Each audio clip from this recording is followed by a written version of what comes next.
she sat there, wrapped in a thin blanket that didn't stop the shaking. The police station lobby was cold. Fluorescent lights hummed overhead, harsh and unforgiving. Monica stared at the floor, her fingers gripping the edges of the blanket so tightly her knuckles turned white. Officers walked past her, their voices blending into background noise. One stopped, asked if she needed anything. Water, maybe. She shook her head. She couldn't speak. Not yet. Not about what happened. Her phone had been buzzing in her bag for the last hour. Her mother, her father, 17 missed calls. She couldn't answer them. How could she tell them? How could she explain that the person they trusted most, the person they invited into their lives, into their family, had just shattered everything? 3 days ago, Monica had been excited. She just graduated college, finally done with the stress of exams and late-night study sessions. Her family had planned this trip for months, a celebration, they called it, a chance to unwind, to reconnect. Her uncle Bellingham had volunteered to handle the logistics. Hotels, rental cars, the itinerary. Everyone loved Bellingham. He was the fun uncle, the one who remembered birthdays, the one who made everyone laugh at family gatherings. Monica loved him too. Or at least she thought she did, before that night. The memory flashed through her mind, uninvited. The hotel door closing, the sound of the lock clicking into place, her heart racing, the realization that something was very, very wrong. She squeezed her eyes shut, trying to block it out, but it wouldn't leave, and never left. It played over and over, a nightmare she couldn't wake up from. A detective emerged from a back hallway, a woman with kind eyes and a patient expression. She sat down next to Monica. Didn't rush her, didn't push, just waited. And finally, Monica spoke. Her voice was barely above a whisper, shaking with every word. I need to tell you what my uncle did to me.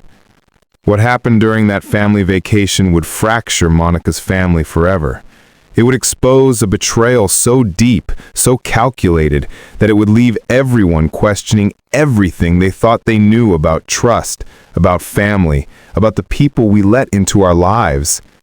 How did a trusted uncle, a man who seemed so harmless, so caring, become the center of one of the most disturbing family betrayals imaginable? This is Monica's story.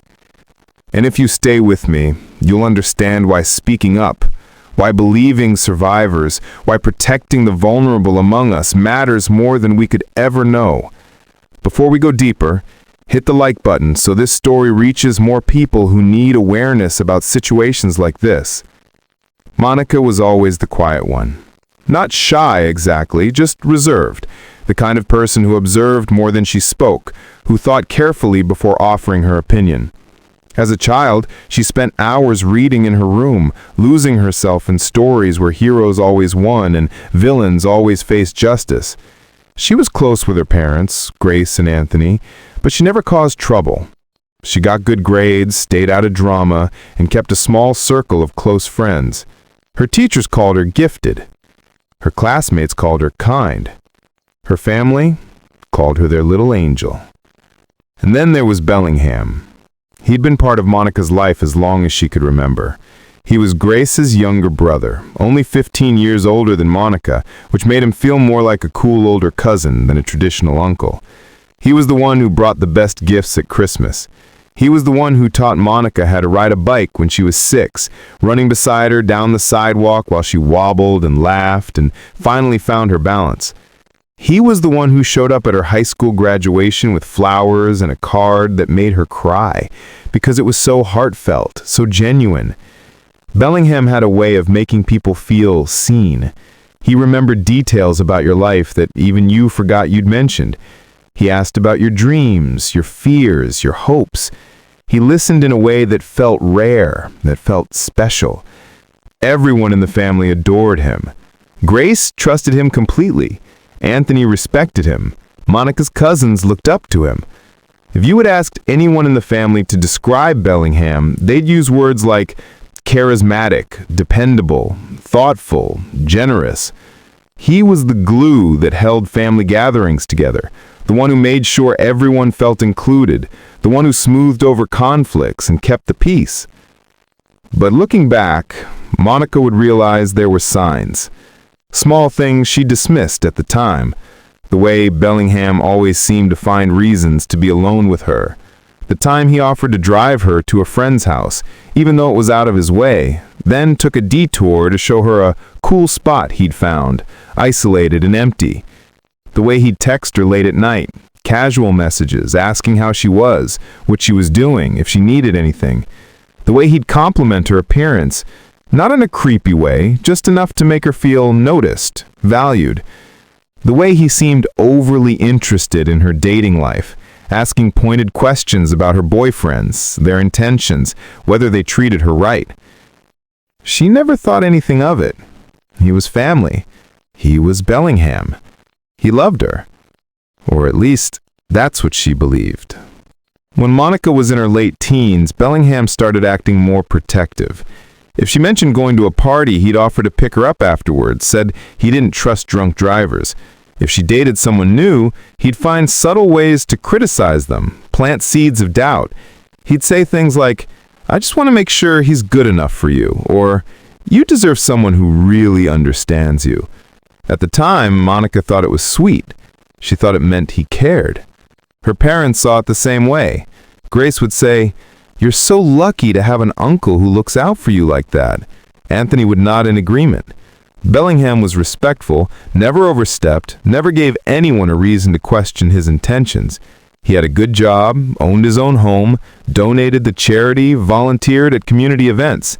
He was, by all outward appearances, exactly the kind of person you'd want in your life.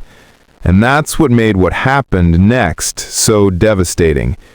Because Monica, like everyone else, trusted him completely. She never saw it coming. It was late April when Grace first brought up the idea of a family trip. Monica had just finished her final exams, the last hurdle before officially graduating with her degree in psychology. She was exhausted but relieved, ready to leave behind the sleepless nights and constant stress. Grace suggested they all take a trip together, something they hadn't done in years. A road trip, maybe, a chance to celebrate Monica's accomplishments and spend quality time as a family before she started her job search and adult life really began. Anthony loved the idea. Monica did too. She imagined days spent exploring new places, evenings laughing over dinner, mornings waking up without an alarm for the first time in months. It sounded perfect. Within a week, the plan started to take shape. They'd drive to Colorado, spend time in the mountains, visit some national parks, stay in a few different towns along the way. It would be a 10-day trip, long enough to really disconnect from daily life, short enough that Anthony wouldn't have to take too much time off work. Then Bellingham got involved. He called Grace one evening, said he heard about the trip and wanted to help. He had connections, he said, knew the area well, could get them great deals on hotels and activities. Grace was thrilled. Planning trips was stressful for her, and Bellingham had always been good at logistics. He'd organized family reunions before, handled group trips for his coworkers, knew how to find the best spots and avoid tourist traps. Grace told him to go ahead. Take the lead. Make it special. Monica felt a twinge of something she couldn't quite name when her mother told her Bellingham was handling everything. It wasn't suspicion, not exactly. It was more like discomfort. But she dismissed it. She told herself she was just being weird, that maybe she'd spent too much time alone studying and had forgotten how to be around people. Bellingham was doing them a favor. He was excited to be part of the trip, to contribute. There was nothing wrong with that. Over the next few weeks, Bellingham sent regular updates. He'd booked a beautiful cabin for the first 3 nights, a boutique hotel in a mountain town for the middle portion of the trip, and a larger resort for the final stretch. He'd mapped out hiking trails, found local restaurants, even arranged for a guided tour through one of the national parks. He thought of everything.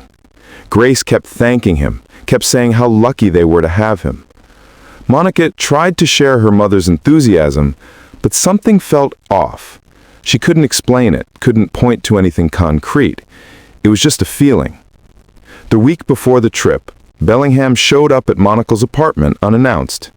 He said he was in the neighborhood, wanted to drop off some travel tips he'd printed out, make sure she had everything she needed. Monica invited him in, offered him a drink. They talked for a while. Casual conversation about her graduation, her plans for the future, the trip.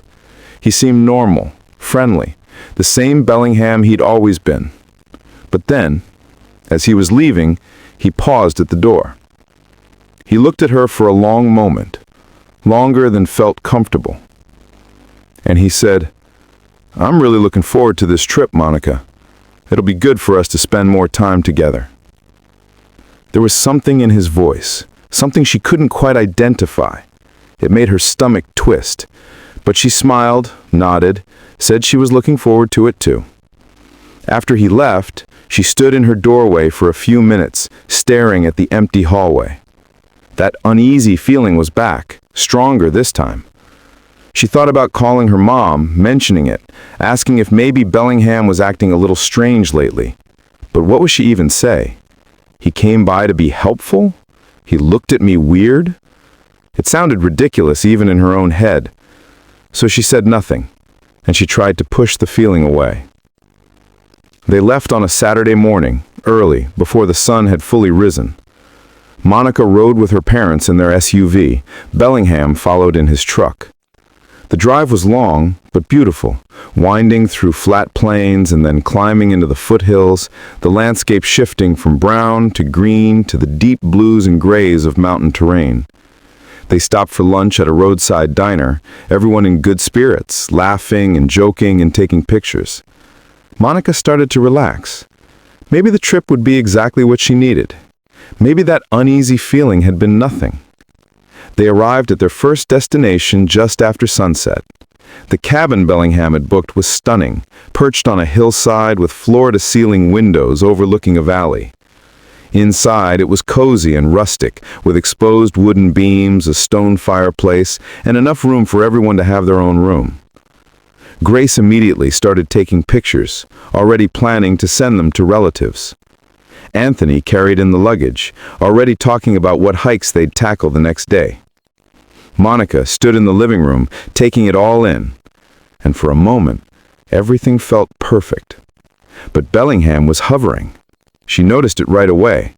He kept finding reasons to be near her, to talk to her, to pull her attention away from her parents. When she went to unpack in her room, he followed, offered to help her carry her bags, even though she only had one small suitcase. When she went to the kitchen to grab a glass of water, he was there, asking if she needed anything, if her room was comfortable, if she was excited about tomorrow's plans. When she sat on the couch, he sat next to her, closer than necessary, his arm draped over the back of the cushions. Grace didn't seem to notice. She was too busy marveling at the cabin, already planning meals and making a list of groceries they'd need to pick up in the morning. Anthony was outside on the deck, admiring the view. Monica tried to brush off Bellingham's behavior, tried to tell herself he was just being attentive, just making sure everyone was settling in okay. But it didn't feel okay. It felt suffocating. Every time she moved, he moved. Every time she tried to create space, he closed it. That first night they stayed up late around the fireplace, talking and drinking wine and reminiscing about old family memories. Bellingham told stories that had everyone laughing, stories about Grace's childhood, about their parents, about trips they'd taken when they were younger. He was charming, funny, the center of attention. Monica watched him, studied him, tried to figure out why she felt so uneasy. On the surface, everything seemed fine, but underneath there was something. An intensity in the way he looked at her when he thought no one was watching. A possessiveness in the way he inserted himself into every conversation she tried to have with her parents. When Monica finally excused herself and went to bed, Bellingham stood up too.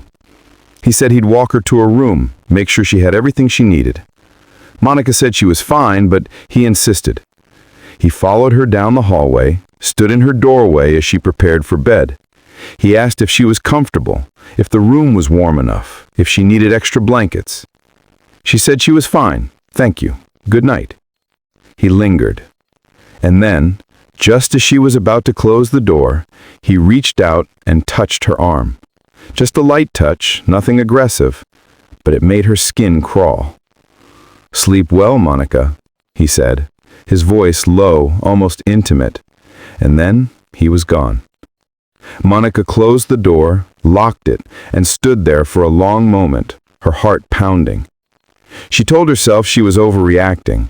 She told herself he was just being nice, just being the same attentive uncle he'd always been. But deep down, she knew something had shifted. Something was wrong. She just didn't know how wrong it would become.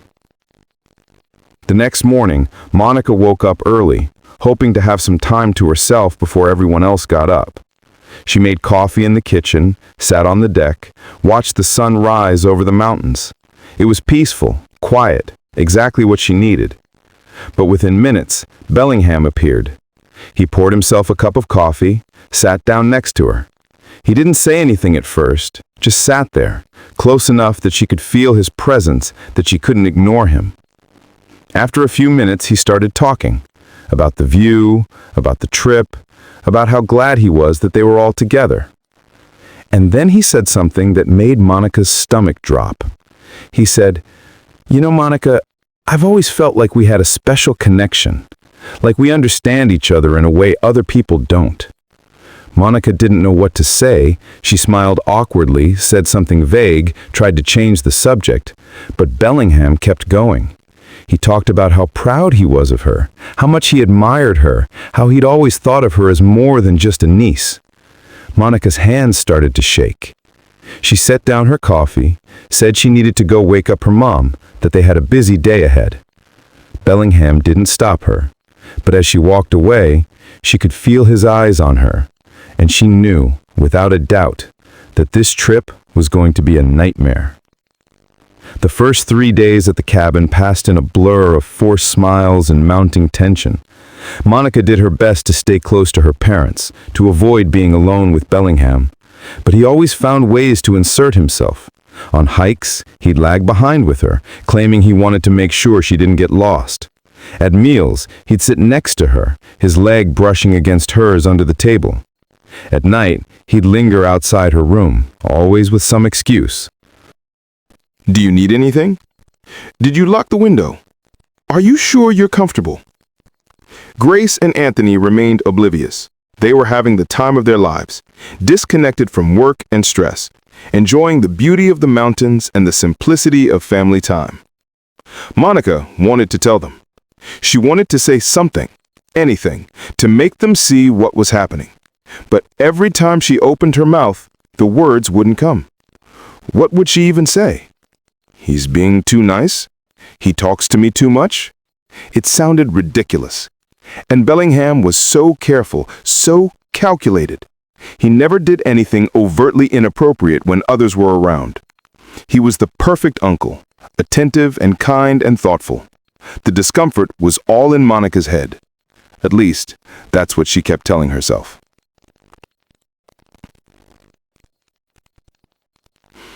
On the fourth day, they packed up and drove to their next destination, a small mountain town known for its art galleries and local breweries. Bellingham had booked rooms at a charming hotel in the town's historic district. Monica was relieved. Separate rooms meant separate spaces, meant she could lock herself away at night, meant she wouldn't have to worry about Bellingham showing up at her door.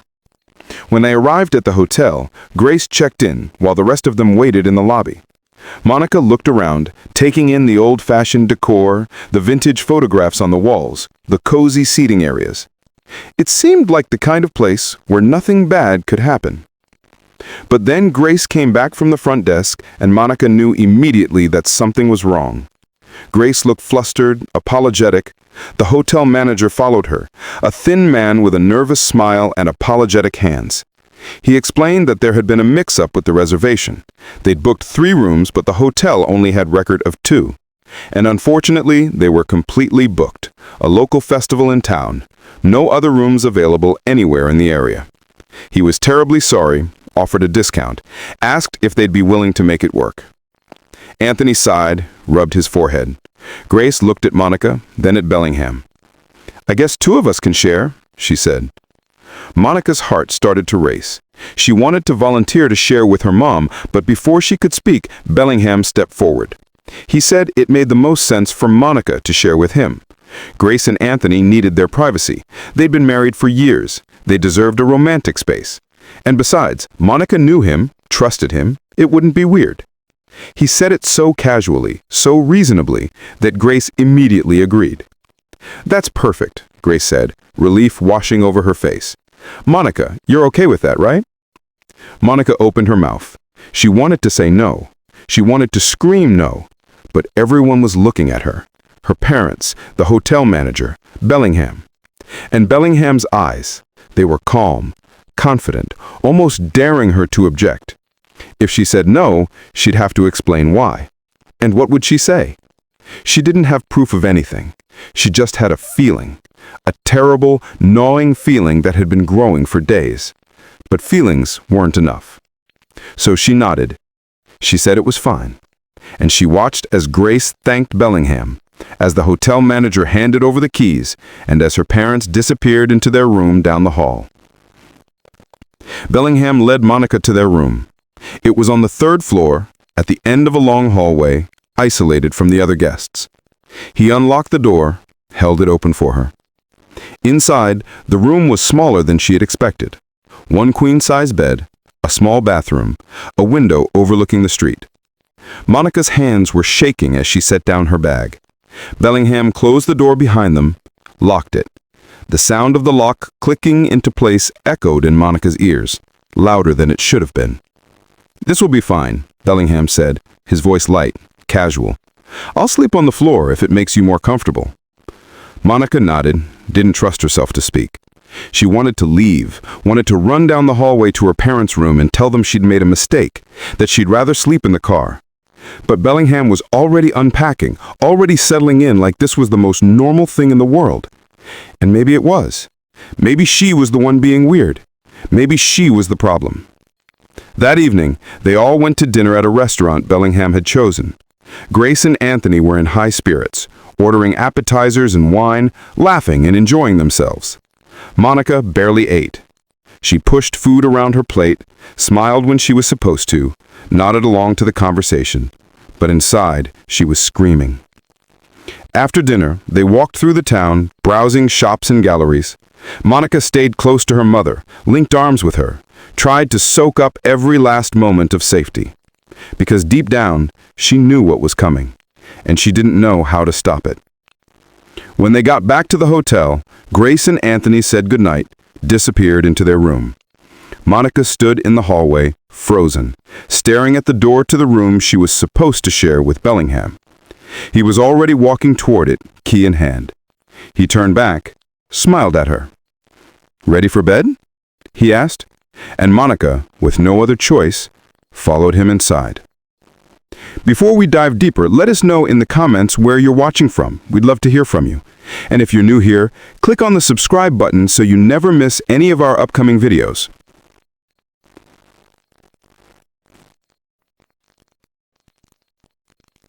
Monica sat on the edge of the bed, her body rigid, her mind racing. Bellingham was in the bathroom, the sound of running water muffled through the thin door. She looked around the room, searching for something, anything that could help her. She thought about texting a friend, but what would she say? She thought about calling her parents, but they were right down the hall, already asleep, and waking them would require an explanation she didn't have. She thought about leaving, just walking out, finding a 24-hour cafe or a lobby chair to sleep in. But she was paralyzed, trapped between fear and disbelief, between the instinct to flee and the inability to accept that she needed to. Bellingham emerged from the bathroom, dressed in sweatpants and a t-shirt. He looked at Monica, smiled, and started making a bed on the floor with the extra blankets from the closet. "See? I told you I'd sleep on the floor. No reason to be uncomfortable." Monica nodded, didn't trust herself to speak. She grabbed her pajamas, went into the bathroom, locked the door. She changed quickly, splashed cold water on her face, and stared at herself in the mirror. She looked pale, scared, not like herself at all. She took a deep breath and told herself to pull it together. Maybe nothing would happen. Maybe she was overreacting. Maybe Bellingham really was just being nice, just trying to help out with the room situation. When she came out of the bathroom, the lights were off. Bellingham had turned off the main light, leaving only a small lamp on the nightstand. He was lying on the floor, his back to her, his breathing slow and steady. Monica climbed into bed, pulled the covers up to her chin. She lay there in the dark, staring at the ceiling, listening to the sounds of the hotel. Footsteps in the hallway, a door closing somewhere, the hum of the air conditioning. Her heart was pounding so hard she was sure Bellingham could hear it. Minutes passed, maybe an hour. Monica's body started to relax, her eyelids growing heavy. Maybe she really had been overreacting. Maybe Bellingham was already asleep. Maybe nothing would happen. Maybe tomorrow she'd feel silly for being so scared. She started to drift off, exhaustion finally overtaking her fear. But then she heard it. The rustle of blankets, the creak of the floor, footsteps, soft, deliberate, moving closer to the bed. Monica's eyes flew open, her breath caught in her throat. She lay completely still, frozen, hoping she was imagining it, hoping it was just Bellingham getting up to use the bathroom. But then she felt it, the bed shifting, the weight of someone sitting down on the edge, and then his hand on her shoulder, gentle at first, like he was checking if she was awake. Monica didn't move. She kept her eyes closed, her breathing steady, pretended to be asleep. Maybe if she didn't respond, he'd stop. Maybe he'd go back to the floor. Maybe this was all a misunderstanding. But he didn't stop. His hand moved from her shoulder to her arm, his touch lingering, his fingers tracing slow circles on her skin. Monica's heart was hammering now, panic flooding through her veins. She wanted to scream, wanted to jump up and run, but her body wouldn't respond. She was frozen, paralyzed by fear and disbelief and the sheer impossibility of what was happening. This was Bellingham, her uncle, the man who taught her to ride a bike, the man her parents trusted. This couldn't be real. His hand moved lower, and Monica's mind shut down. She stopped thinking, stopped processing, retreated somewhere deep inside herself where the terror couldn't reach. Everything that happened after that moment was a blur, fragments of memory she would spend years trying to forget. The feeling of being trapped, the sound of his breathing, close, too close. The realization that no one was coming to help her. The understanding that she was completely, utterly alone. When it was over, Bellingham went back to the floor. He didn't say anything, didn't acknowledge what had happened. He just lay down, pulled the blankets over himself, and within minutes, his breathing had evened out again, like nothing had happened. Like he'd just gotten up for a glass of water. Monica lay in the bed, motionless, her body shaking uncontrollably. She stared at the ceiling, her mind blank, her heart shattered. Hours passed. The room grew lighter as dawn approached, and still she didn't move. She couldn't. All she could do was wait for the nightmare to end. Sunlight filtered through the hotel curtains, harsh and unforgiving. Monica had not slept. She had spent the entire night staring at the ceiling, her body rigid, her mind cycling through shock, disbelief, and a crushing sense of violation. When Bellingham's alarm went off at 7, he got up, stretched, and headed to the bathroom like it was any other morning, like last night had never happened. Like he'd just destroyed everything. Monica heard the shower turn on. She forced herself to sit up, her body moving on autopilot. Her hands were still shaking. Her mind felt foggy, disconnected from reality. She grabbed her clothes, changed quickly, and sat on the edge of the bed, waiting. When Bellingham emerged from the bathroom fully dressed, he smiled at her. A normal smile, warm and familiar, the same smile he'd given her 1,000 times before. "Morning, Monica. Ready for breakfast? Your parents wanted to hit that pancake place downtown." Monica couldn't look at him. She nodded, grabbed her bag, walked to the door. Every step felt mechanical, like she was controlling her body from a distance. Bellingham followed her out, chatting casually about the day's plans, about the art gallery they were going to visit, about the hiking trail he'd found for tomorrow. His voice was light, unbothered. He acted like everything was normal, and that terrified her more than anything. They met Grace and Anthony in the hotel lobby. Grace looked bright and well-rested, excited about the day ahead. Anthony was checking his phone, looking up directions to the restaurant. When they saw Monica, Grace immediately noticed something was wrong. "Honey, are you okay?" she asked, stepping closer, concern etched across her face. "You look pale. Did you sleep all right?" Monica opened her mouth to speak. This was her chance. She could tell her mother right now, right here, in the safety of the lobby with her father standing nearby. She could say it. She could expose Bellingham, could end this nightmare before it went any further. But before she could form the words, Bellingham spoke up.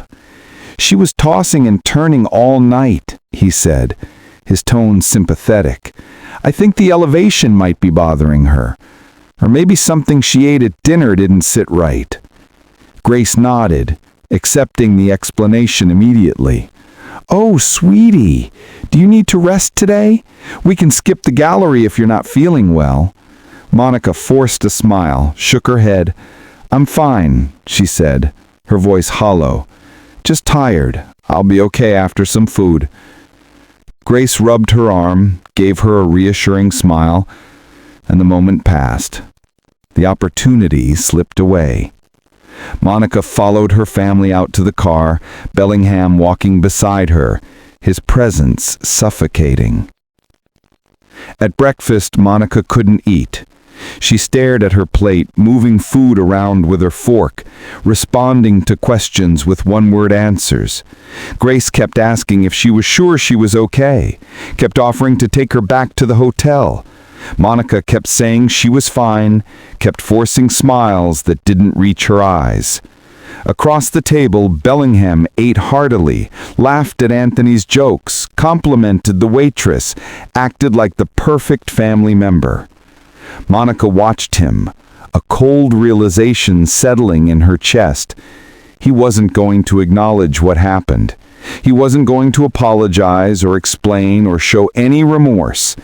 He was going to pretend it never happened. And if Monica said anything, it would be her word against his. After breakfast, they walked through the downtown area, browsing shops and taking pictures. Monica stayed close to her mother, linked arms with her, tried to find some semblance of safety in her presence. But every time she looked back, Bellingham was there, watching her, his expression unreadable. Once, when Grace stepped into a boutique and Anthony was distracted by a street musician, Bellingham moved closer to Monica. He leaned in, his voice low, meant only for her. "Okay, kiddo?" he asked, his tone dripping with false concern. He seemed quiet today. Monica's stomach turned. She pulled away from him, mumbled something about needing the restroom, and disappeared into a nearby coffee shop. She locked herself in the bathroom, leaned against the door, and finally let the tears come. She cried silently, her body shaking with sobs she couldn't control. She cried for what had been taken from her, for the trust that had been shattered, for the family that would never be the same. When the tears finally stopped, she washed her face, stared at the reflection in the mirror, and made a decision. She couldn't tell her parents now, not here, not on the trip. But when they got home, she would. She had to. The next 2 days were unbearable. Monica moved through them in a haze, going through the motions, pretending to be present while her mind screamed with the need to escape. Bellingham acted like everything was normal, which only made it worse. He was attentive, charming, the same uncle he'd always been. He made jokes, took pictures, helped carry bags, offered to drive. Grace and Anthony saw nothing wrong. To them, Bellingham was being the same helpful, thoughtful family member he'd always been. But Monica saw the truth. She saw the way he looked at her when no one else was watching. She saw the small, satisfied smile that crossed his face when she flinched away from him. She saw the calculated way he positioned himself near her, always within reach, always reminding her of his presence. He was taunting her, daring her to speak up, confident that she wouldn't.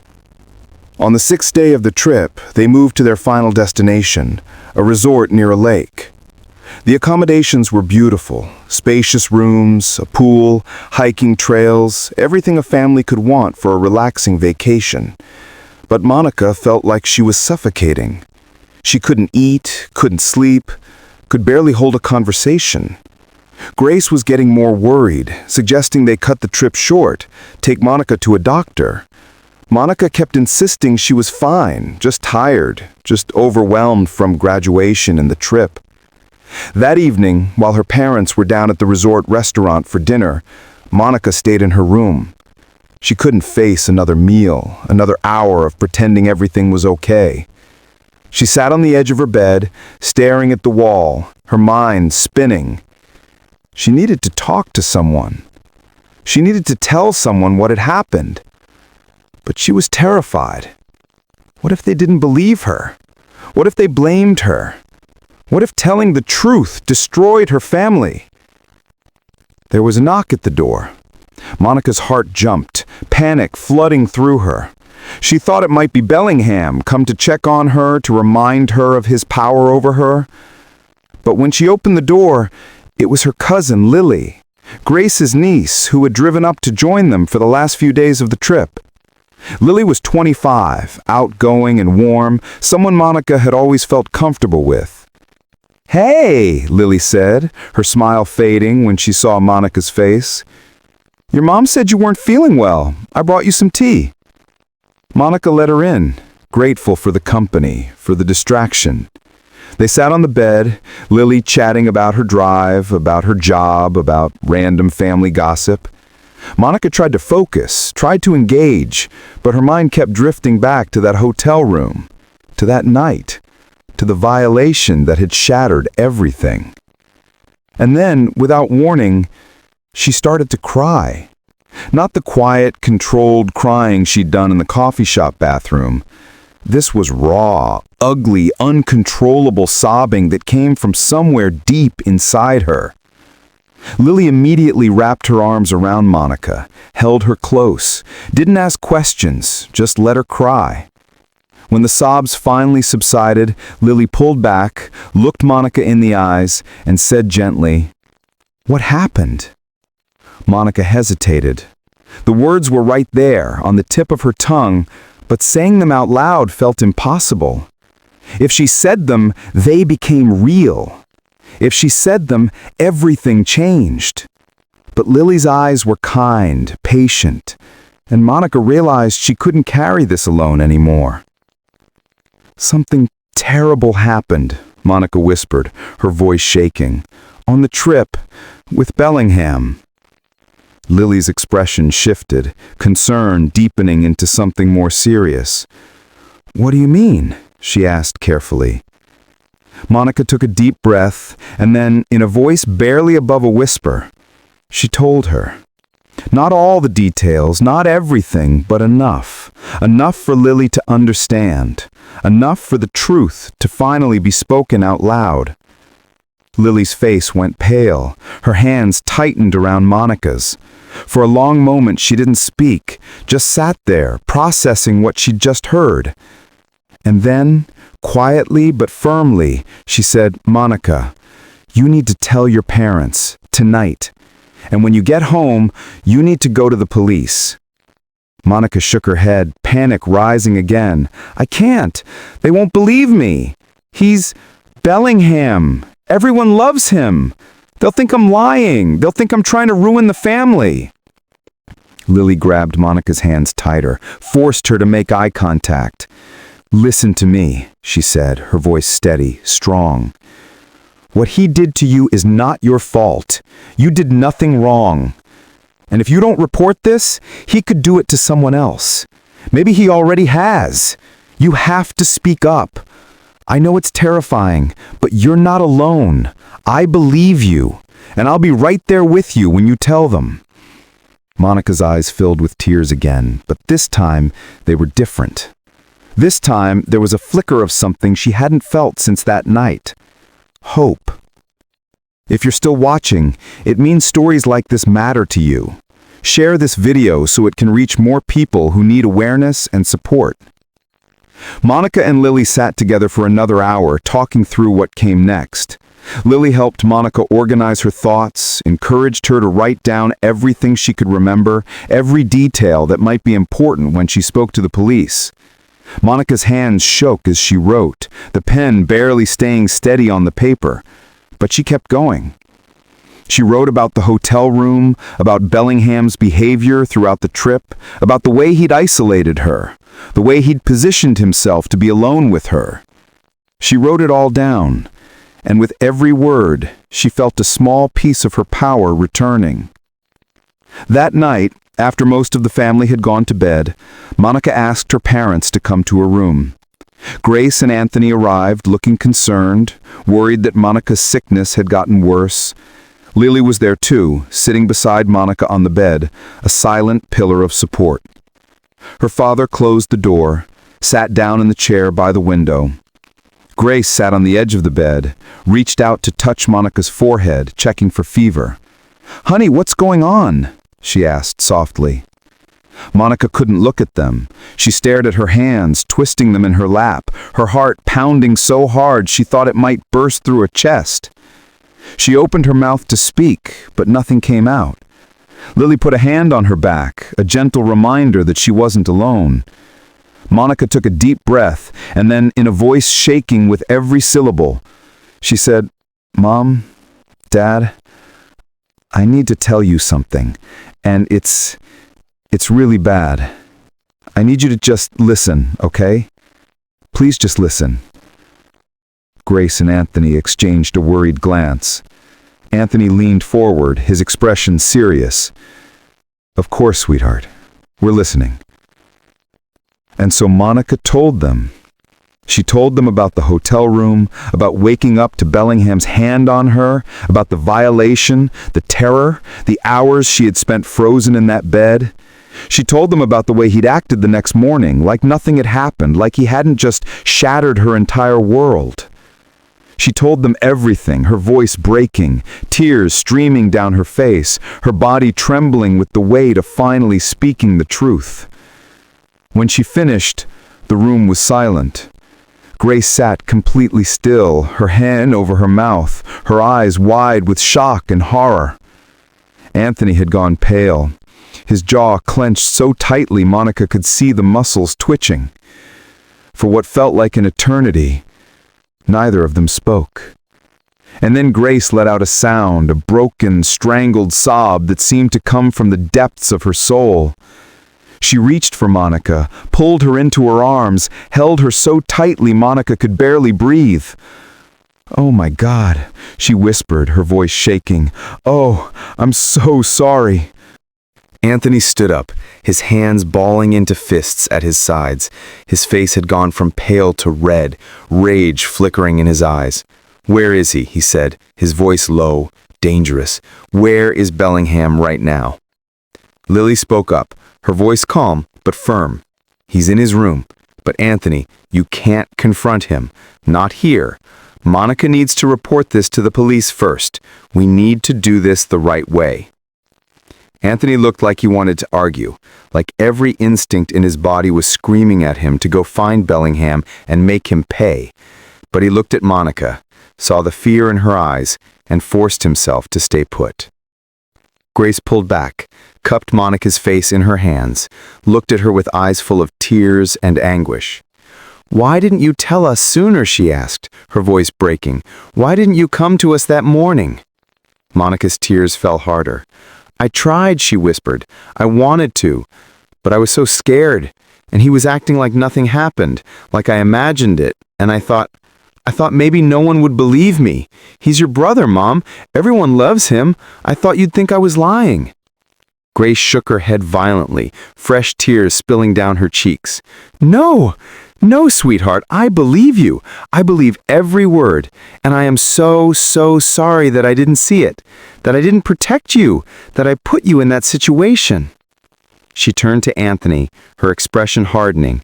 "We're leaving, now, tonight. We're packing up, and we're driving home, and we're going straight to the police station." Anthony nodded, already moving toward the door. "I'll start loading the car." Within an hour, they had packed everything. Grace told the resort there was a family emergency, that they needed to leave immediately. She didn't tell Bellingham. She didn't wake him, didn't confront him, didn't give him any warning. She simply took Monica and Lily, met Anthony at the car, and they drove away in the middle of the night, leaving Bellingham behind. Monica sat in the back seat, staring out the window at the darkness, Lily's hand holding hers tightly.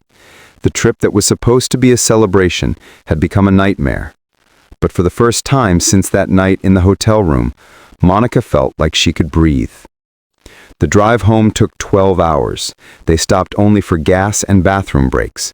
Grace called ahead, made arrangements for Monica to speak with someone at the police department as soon as they arrived.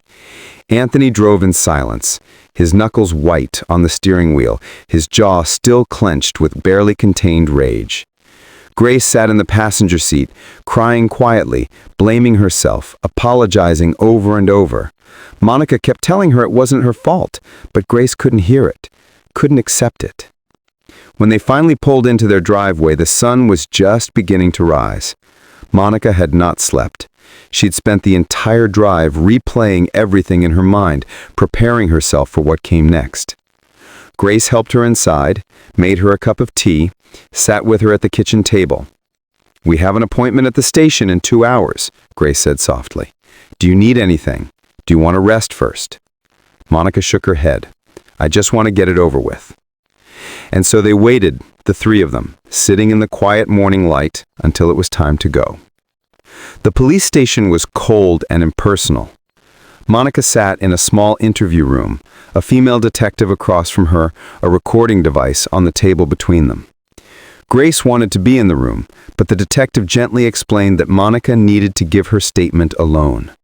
So Grace waited outside, pacing the hallway, her heart breaking with every passing minute. Inside the room, Monica told her story again, slower this time, more detailed. The detective asked questions, took notes, her expression professional but kind. When Monica finished, the detective reached across the table, placed a hand over Monica's. "You were very brave to come forward," she said. "I know this was incredibly difficult. We're going to do everything we can to investigate this and hold him accountable." But Monica knew it wouldn't be easy. It was her word against Bellingham's. There was no physical evidence, no witnesses, nothing concrete to prove what had happened. Just her testimony. Just her truth. And she knew that in cases like this, truth wasn't always enough. The days after Monica filed the report were some of the hardest of her life. Grace called Bellingham, told him what Monica had disclosed, told him he was no longer welcome in their home, in their lives. Bellingham denied everything. He said Monica was lying, that she was confused, that maybe she'd had a bad dream or misunderstood something innocent. He said he could never do something like that.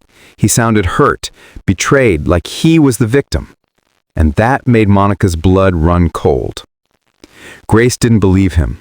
She stood firm, told him she believed her daughter, told him to stay away from them. But the rest of the family was a different story. When word got out about Monica's accusation, the family fractured.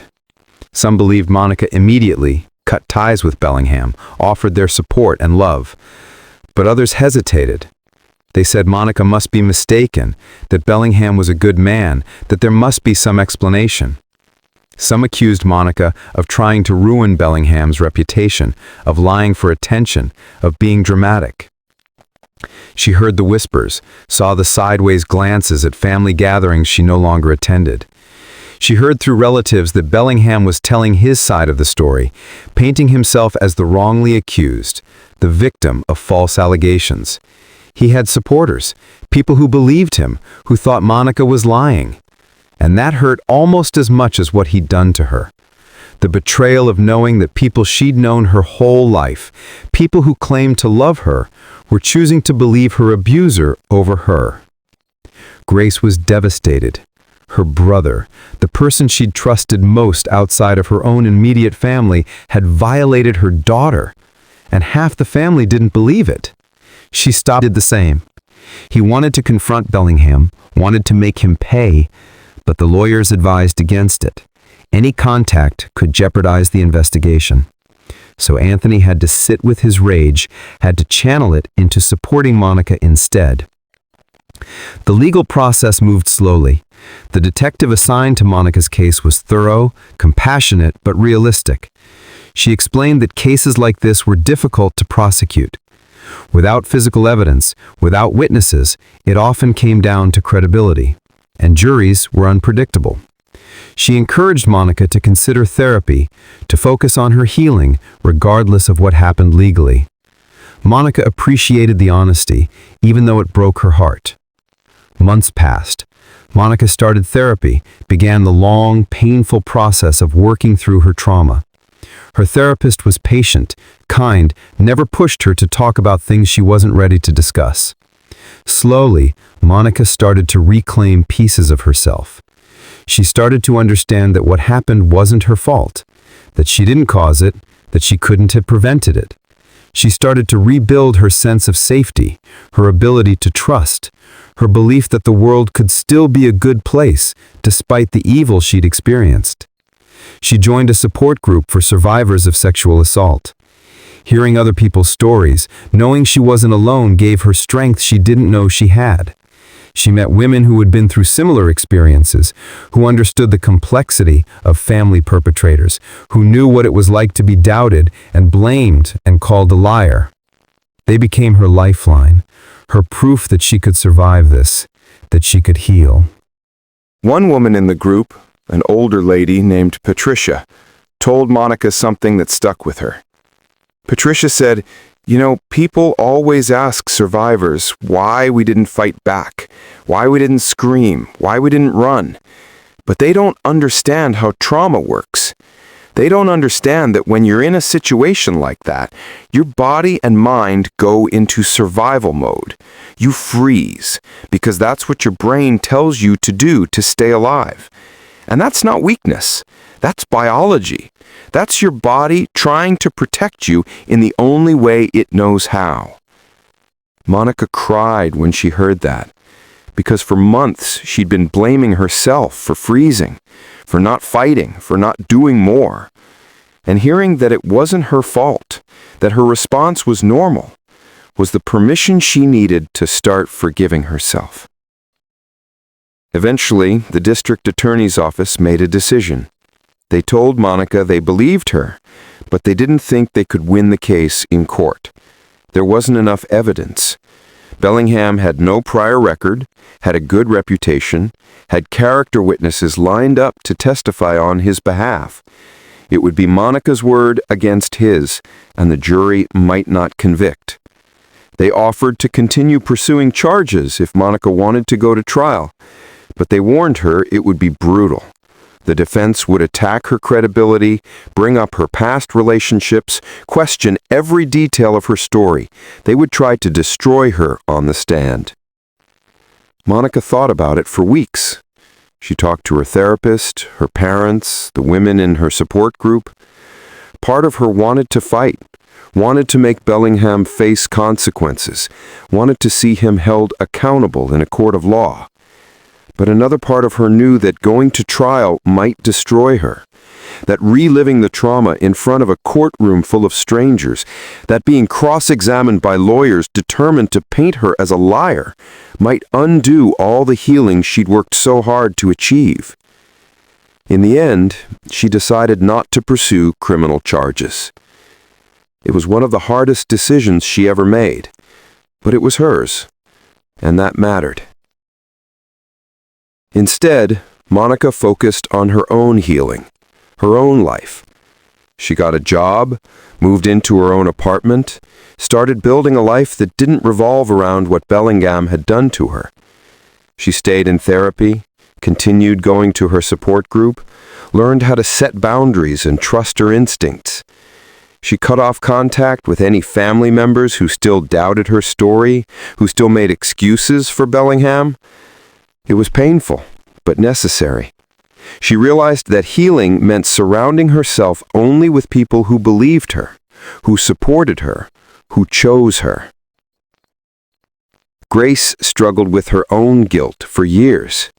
She blamed herself for not seeing the signs, for trusting Bellingham, for putting Monica in that situation. Monica told her over and over that it wasn't her fault, that Bellingham was a master manipulator that no one could have known. Eventually, with her own therapy, Grace started to believe it. She and Monica grew closer through the trauma, their bond strengthened by the shared experience of surviving Bellingham's betrayal. Anthony channeled his rage into advocacy, started volunteering with organizations that supported survivors of sexual assault, became a voice for families dealing with similar situations. 2 years after the trip, Monica was in a much better place. She still had bad days, still had moments where the trauma resurfaced and knocked her down, but she also had good days. Days where she felt strong and whole and proud of how far she'd come. She'd started dating again, cautiously, had found a partner who respected her boundaries and understood her triggers. She'd gone back to school, was pursuing a master's degree in counseling, wanted to help other survivors the way she'd been helped. And then one day she got a call from the detective who'd handled her case.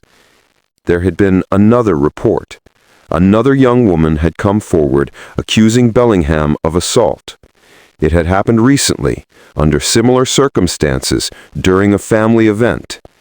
The detective wanted to know if Monica would be willing to testify as a prior bad act witness if the case went to trial. Monica's hands shook as she held the phone. Part of her wanted to say no, wanted to protect her peace, wanted to avoid reopening old wounds. But another part of her, the stronger part, knew what she had to do. "Yes," Monica said, her voice steady. "I'll testify. If it helps put him away, if it helps her, I'll do it." The detective thanked her, said she'd be in touch. When Monica hung up, she sat in silence for a long time. She thought about the girl who'd been too scared to speak up on that family trip. The girl who'd frozen in that hotel room, the girl who'd spent months blaming herself. And she realized how far she'd come. She wasn't that girl anymore. She was a survivor, and she was going to use her voice to make sure Bellingham never hurt anyone else again. Monica's story is one that happens far more often than we'd like to believe. The truth is, the majority of sexual assaults are not committed by strangers in dark alleys. They're committed by people the victim knows. Family members, friends, trusted authority figures, people who have access, who have built trust over years, who know exactly how to manipulate a situation to their advantage. And that's what makes it so difficult for survivors to come forward. Because when the perpetrator is someone you love, someone your family loves, someone who's been a part of your life since childhood, speaking up feels impossible. Let's talk about grooming for a moment. Because what Bellingham did to Monica didn't start that night in the hotel room. It started years before. The way he positioned himself as the cool uncle, the trusted family member, the one who always made Monica feel special. The way he slowly increased physical contact, testing boundaries, seeing how far he could push before anyone noticed. The way he isolated her, created opportunities to be alone with her, made himself indispensable to the family so that no one would question his intentions. That's grooming. It's calculated, it's deliberate, and it's designed to make the victim feel complicit, to make them doubt themselves, to make them believe that what's happening is somehow their fault. And let's talk about freezing. Because one of the most common questions survivors face is, why didn't you fight back? And the answer is simple. Trauma doesn't work the way people think it does. When you're in a threatening situation, your brain makes split-second decisions about how to survive: fight, flight, or freeze. And freezing is not weakness. It's not consent. It's your brain's way of trying to keep you alive when fighting or running isn't an option. It's a biological response that humans have evolved over thousands of years, and survivors should never, ever be blamed for their body's natural response to trauma.